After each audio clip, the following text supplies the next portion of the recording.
In today's video, we have a lot to cover, including some big playoff news. Of course, we got Game 7 tonight between the Leafs and Bruins. The Vancouver Canucks punched their ticket to the second round last night with a big win over the Nashville Predators. So we'll take a look at what happened there. Plus, Vegas forced Game 7. We have the finalists for the Lady Byng Trophy. We also have some news regarding the Montreal Canadiens. They've signed a prospect, and we have some rumors regarding them regarding trades and free agent targets that they may be taking a look at. Plus, what's the latest in the future on goaltender Soros. Could he make his way to either the Leafs or the Kings in this offseason? We'll discuss all that and more coming up next. Welcome back to another video here at Top Shelf Hockey. As I mentioned, we have a lot to cover here today. First, let's recap last night's playoff action. We saw the Vegas Golden Knights force Game 7 with the Dallas Stars. Adin Hill picks up a shutout. It was a pretty tight, pretty close game, 0-0 till late. Then we saw defenseman Noah Hanifin, who was obviously a pretty important deadline pickup for Vegas, score a late goal, which gave them a 1-0 lead. Captain Mark Stone added an empty netter for a 2-0 shutout victory over the Dallas Stars. So that's a huge win after 3 consecutive wins by the Dallas Stars. Vegas sends it to 7. So obviously on the Dallas side, one thing that for me has been a bit of a surprise was the lack of production from Joe Pavelski. Ottinger's been really good. The Vegas goaltenders, both Hill and Thompson in the series, have been good. Certainly lots of contributions from different places for sure. But certainly some players that are just not getting the contributions going. I know on the Vegas side, by this time last year, like we saw Jonathan Marchessault, not that he's playing poorly, but Marchessault's numbers were phenomenal last year in the playoffs, and obviously his goal scoring is down a bit as well. So certainly interesting to see. I mean, it's been a tight matchup, which obviously explains some of the lack of productions, but can we see some big goals from guys like Pavelski and Marchessault in Game 7 to see who moves on? Of course, like I mentioned, we saw the Canucks punch their ticket to round 2. They will now do battle with the Edmonton Oilers after defeating the Nashville Predators in the Game 6 scenario. So the Predators are now out after having to come in and play the last few games. Young goaltender Shilovs has been phenomenal. Obviously, putting up the numbers that he has and allowing such little action for the Predators to score has been a huge part. I mean, it's a low-scoring, low-event series. To be honest, the last few games, there's been not a lot of shots are getting through. There's not many goals. It's been a little bit of a snooze fest, to be completely honest. You can have a very exciting 0-0, 1-0 game. Those games in that series were not exactly what I would call that.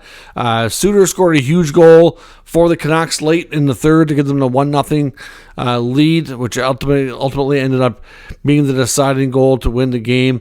Like I said, obviously, he was having himself a good game as well. Suter had, I think, tons of chances and just was not converting. I've seen a lot of Canucks fans saying, geez, if they only had a winger on that line that could convert, we'd be doing so much better right now. And then Suter does come through with a huge goal to send them through to the next round. It's going to be an interesting matchup with Vancouver and Edmonton. Obviously, the Oilers will be a completely different animal here than the Predators, and the All-Canadian matchup will ensure that one of Canada's teams do make it to the Western Conference Final. So I know the Stanley Cup hasn't come to Canada in a long time, so at least one of them are making it that far, but obviously they will be the final team, you could say, in the Eastern Conference or Western Conference, that'll be making it, because obviously one of them will take the other one out. The Jets are already out, and of course the Maple Leafs go to Game 7 tonight against the Boston Bruins, which is going to be a big game. I don't really know what my gut doesn't know what to think about what's going to happen tonight.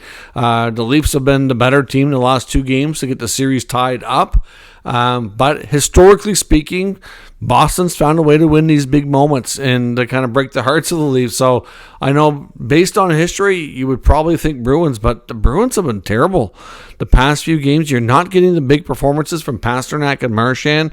Jim Montgomery even called out Pasternak as well after the last game, said that he needs to be better and he needs some big plays from him. Which is not a word of a lie. He certainly does. Marchand has to stay disciplined. Stop focusing on Bertuzzi and just play your game offensively. So it's tough to say which way this one goes. To me, it's a bit of a coin flip. I mean, you've got Jeremy Swayman playing phenomenal for Boston, not giving up a whole lot. Joseph Woll's been really good for Toronto, not really giving up a whole heck of a lot. So we don't know about Austin Matthews. His availability is uncertain right now as I record this video a couple hours before puck drop. Matthews did skate this morning. The skate wasn't very long, but he did, he was a full participant.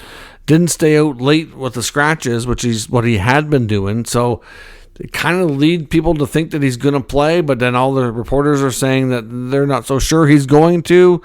So we really don't know. They're trying to keep this a mystery, and we probably won't know 100% until they come out for warm-ups tonight. To be completely honest, they've played so well without Matthews. I mean, that I don't think it really matters. I think if Toronto can continue to play the way they have, I think they'll have a good chance to win, even if Matthews is not in the lineup. But if you have a chance to put a top goal scorer like him back in, you have to do it. I mean, at the end of the day, some reporters are saying they believe it might be the player's call, that if he's feeling up to playing and wants to play, that he'll play. And if he's not up to it, then he won't. So I know these are the moments you live for when you're a kid and you're dreaming of being an NHL player. It's all, when you're playing either in your basement or in your driveway or what have you with your friends. It's always, Game 7 in overtime is what you dream about and being the hero. So I'm sure that anybody in their right mind would want to be out there if it's even remotely physical possible. So we'll see. Should be some interesting action tonight, and then we'll get ready for the second round coming up here starting tomorrow. Obviously, the first round will still be wrapping up tomorrow as well, because we'll have another Game 7 on Sunday evening between Vegas and Dallas. As I mentioned as well, we got the finalists today for the Lady Byng Trophy. So, of course, this is for most sportsmanlike award. This comes down to Elias Pettersson, Austin Matthews, and defenseman Jacob Slavin of the Hurricanes. So, certainly all three of these players don't take very many penalties. They're, play a lot of minutes. They're top players for their teams, and they certainly meet all the criteria. So we'll see who ends up getting the most votes and taking the award home. But certainly, all of them deserving in some aspect or another. I suspect, obviously, we know Matthews is getting the Rocket Richard Trophy. I don't suspect he'll win the Hart Trophy. Not even sure he'll be a top 3 finalist, but he certainly will be in the conversation, and I'm sure he got a decent amount of votes. I just don't know if it's going to be enough. But at the end of the day, that's not the hardware they want anyway. They want that big Stanley Cup that comes in June, but that's going to be a tough task to fill here. So we'll see how those Game 7s go tonight for Toronto, and if Matthews will have any shot at it, or is this the end of the road for Toronto? Some people also think that in Game 7 tonight between the Bruins and the Leafs, that the loser just might fire their coach as early as tomorrow or the next day. So we'll see. I think there's a lot of pressure, more so on Sheldon Keefe, but at the same time, there's lots of pressure on the Bruins. Last year, they had their historic regular season, blew a 3-1 lead to the Panthers in round 1. This year, they didn't have that historical season, but they had a really, really good one, strong enough that you'd think they'd go further than the first round, and they had a 3-1 lead, and everything was looking good, and they might blow it again. If they do that 2 years in a row with the same coach, I would suspect it's not a given Montgomery gets canned, but I have to think that it's certainly possible.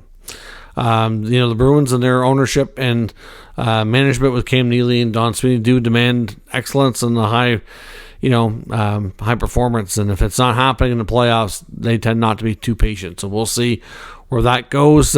Cody Hodgson, longtime NHL veteran who we talked about back a few months ago with a comeback. Obviously, he hadn't played in about 8 years, and he had to retire at a really early age due to some medical conditions that were really hard to understand. It was like a malignant hypothermia condition, which is not the most common and was causing all kinds of issues for Hodgson.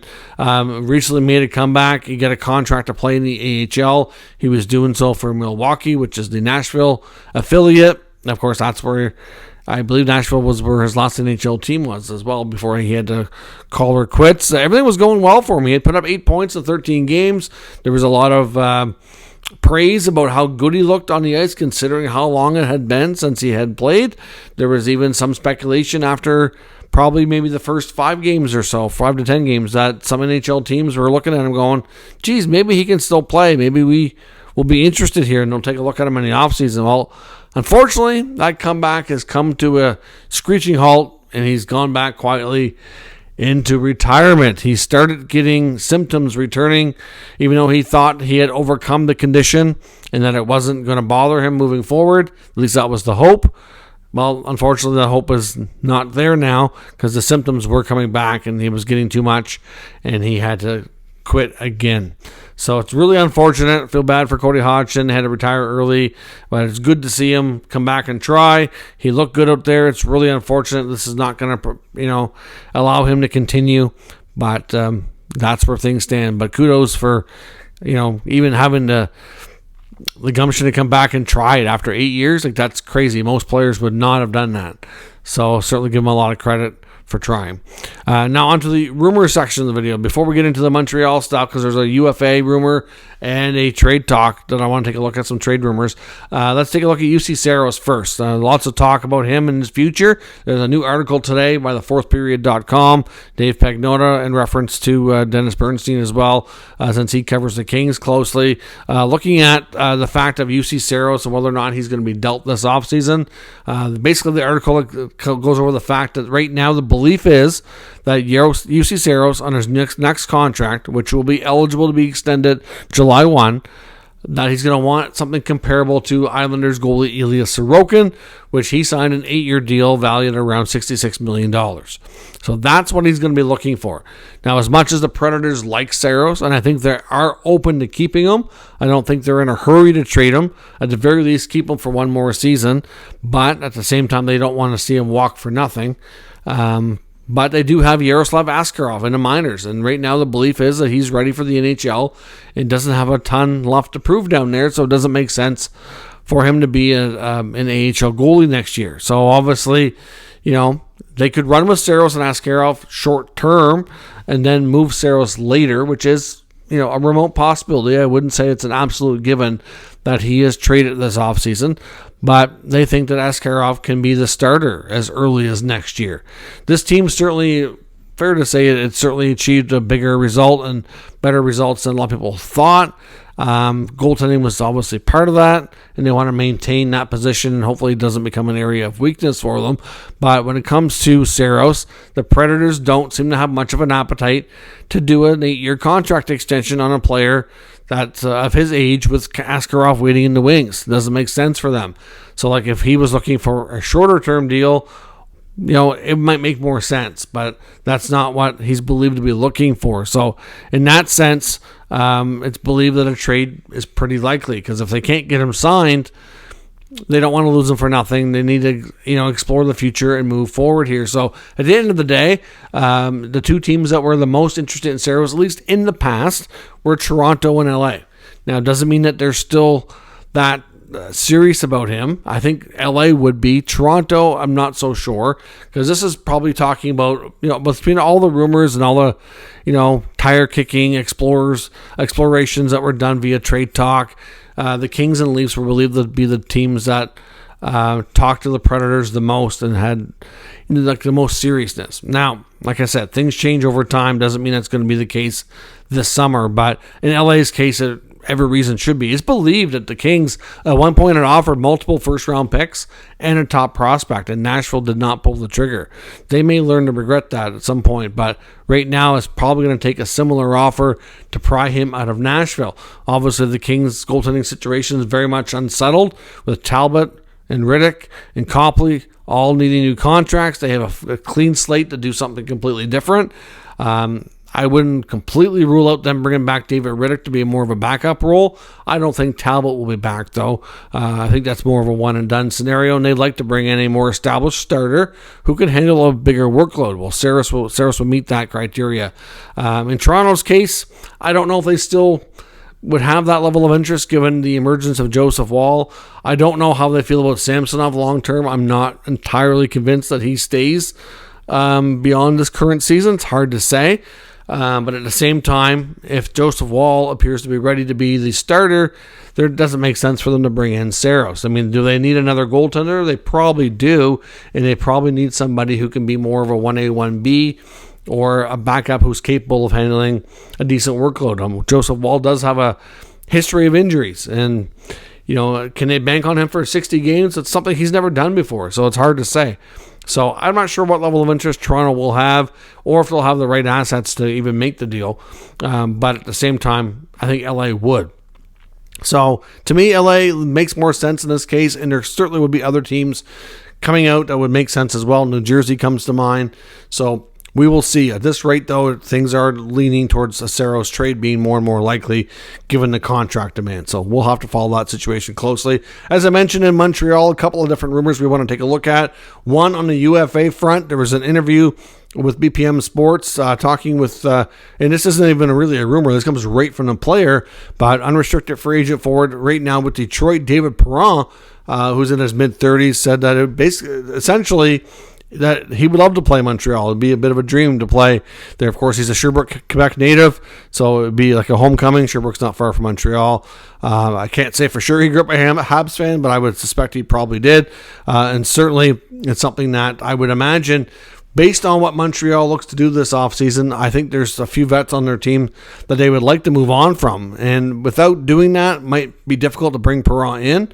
But Perron's not likely going to be looking for a ton of term. He signed a lot of short-term deals, probably looking at 1 or 2 years, and you're probably looking at, $4 to $5 million. Maybe closer to 4. It's hard to say. I mean, this year his numbers, I think, were down a little bit, but he's been in that $4.5 million range the last little while. So something in that range would probably get it done. We don't know if Detroit's going to attempt to re-sign him. I mean, based on comments from Steve Yzerman, some players like Perron, like Kane, we don't really know what the offers are going to be like. Detroit obviously is closer to the playoffs than Montreal, but Montreal will be like a homecoming for him, so I'm not really sure what he would prefer in that sense. But you got to think Montreal would probably want to move on some other veterans, like a Yoel Armia, possibly a Josh Anderson, and it's probably going to take them to shed a contract or two in order to be more comfortable signing a player like him. But to me, he would be a good veteran to bring in if you want to do that, given his level of experience, all the playoff games he's got under his belt, and the fact that he's, French Canadian from the area, which is always good for business that way. It's always good to have players who can speak to the French media fluently in French. So there's lots to like about him, but I just think without moving out some other veterans, it may not make sense, but we'll see. But he made it pretty clear that he would definitely be interested and would be quite excited about the possibility of going to Montreal. So that's an interesting tidbit to keep in mind. As well as for trades, we hear a lot about Ken Hughes going after a top young player of the draft again. Well, we speculated for a long time that player might turn out to be Trevor Zegras. Zegras has been linked to the Habs, it seems like, for several months now, and obviously at this point, nothing has yet to come to fruition. Nothing's happened, but it doesn't mean it won't. The 2024 NHL draft will likely be that time when we see these types of big trades that could happen. Well, instead of going after Zegras, there is another top young player out there that might make more sense for them, and that's Cole Perfetti out of Winnipeg. Now, there's not 100% given here that Perfetti is moved. I would almost say the likelihood of Zegras being traded might be higher than Perfetti, but I think it's fair to say that Perfetti has some level of frustration and might be looking for a change of scenery at a young age. Clearly, it's going to depend on what else the Winnipeg Jets do. They certainly have all the control here. He doesn't really, have the ability to demand much at this point in his young career. He had a good, solid full season this year, but when he went to the playoffs, he wasn't even in the lineup. He got into the lineup at the very end of it when it was almost too late. Again, like I said, to me, a bit of puzzling moves from the coaching staff. At the same time, though, what does he think of Winnipeg? What was his experience like? Does he want to stay there? Would they want to consider moving him? There's lots of things to wonder. They do have some other prospects coming, but there's been some talk they might move Nikolai Ehlers. He may not want to stay and re-sign long-term. So that would create a spot that you would kind of have to give Perfetti more of a long-term chance in the top 6. So that could be the case. But Montreal certainly have multiple first-round picks. So maybe the other first rounder they have, that could be part of a package. Maybe some of these young defensemen that we keep talking about that Montreal's likely willing to move. We know Winnipeg's kind of probably going to retool their blue line here a little bit, and they could use a player like that. So I'm not sure who they would prefer to get. I'm not sure who would be included. Maybe it's a player like Jordan Harris. Maybe it's Jaden Struble. I don't know who exactly it is. Maybe it's Perron. Any one of those D, but one of those D in a first rounder might be something for Perfetti. So again, not a given, but we know that there's been some frustration and things on the Perfetti side of business with the Jets. Might be looking for a fresh start. We know Montreal is looking for that type of player. Perfetti could probably play on the wing. He can play center, but he can be a winger as well. It would maybe fit a little bit better, I think, with some of the players already in the Habs system for the future, more so than a guy like Zegras, but we'll have to see where that goes. Of course, the Montreal Canadiens, too, also did sign prospect defenseman David Engstrom. So they have yet another defenseman here to add to the mix. He's been playing in the SHL. He was a 2022 third-round pick. So he does have a European assignment clause in the contract, so it's not an absolute given that he plays in North America next year. He could come to camp, could try the American Hockey League, which I assume is where he would need to start. And depending on what they feel, he could be set back to Europe for the rest of the year and come back the following season. But he did get his entry-level deal signed, and like they've got a plethora of young D that just can't all find playing time in the NHL, some of which will go to the AHL. It's just a stacked position for Montreal. To make sense, they move a few of them trying to get other pieces. And Perfetti, to me, does make some sense. It could be a prime target for them. So let me know what your thoughts are on all of today's news and rumors down in the comments. We'll discuss further. If you're new to the channel, of course, make sure you subscribe and stick around. We'll keep you up to date with the latest news, rumors, and analysis of all 32 NHL teams. Thank you for watching. I'll catch you next time.